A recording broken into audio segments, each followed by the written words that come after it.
அனைவருக்கும் இனிய காலை வணக்கம். இன்று திங்கட்கிழமை, வாரத்தின் முதல் நாள். இன்றைய நாளை அழகான பாசிட்டிவ் லைன்ஸோட தொடங்கலாமா? இன்றைய சிந்தனை வரிகள்: வெற்றிக்கான உன் பயணம் ஒரு சிறிய அடியில்தான் தொடங்குகிறது. எவ்வளவு ஆழமான வரிகள் பாருங்க. நம்ம எல்லோருக்குமே நம்ம வாழ்க்கையில ஒரு குறிக்கோள், ஒரு பெரிய லட்சியம் இருக்கும் இல்லையா? அந்த லட்சியத்தை எப்படி நம்ம அடைய போறோம்னு யோசனையோடே இல்லாம முதல் அடியை எடுத்து வச்சு செயல்ல இறங்கணுங்க. தொடக்கம்தான் முக்கியம். எவ்வளவு பெரிய இலக்கா இருந்தாலும் அதை வெறும் கனவாகவே வச்சிருக்காம செயல்ல இறங்குறது தான் நம்மளுடைய முதல் வெற்றி.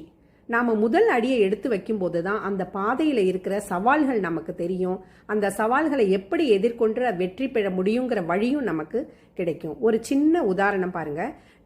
நைட்டு நீங்க ஒரு இருட்டான ரோட்ல கார்ல போயிட்டு இருக்கீங்க. காரோட ஹெட்லைட்டு உங்களுக்கு முன்னாடி இருக்கிற ஒரு 200 அடி தூரத்தை மட்டும்தான் காமிக்கும். ஆனால் அந்த 200 அடி தூரத்தை நீங்கள் கடக்க அடுத்தடுத்த தூரம் உங்களுக்கு தெரிய ஆரம்பிக்கும். மொத்த பாதையும் தெரிந்தால்தான் நான் பயணத்தை தொடங்குவேன் அப்படின்னு நம்ம காத்திருந்தோம்னா நம்மளால் ஒருபோதும் பயணிக்க முடியாது.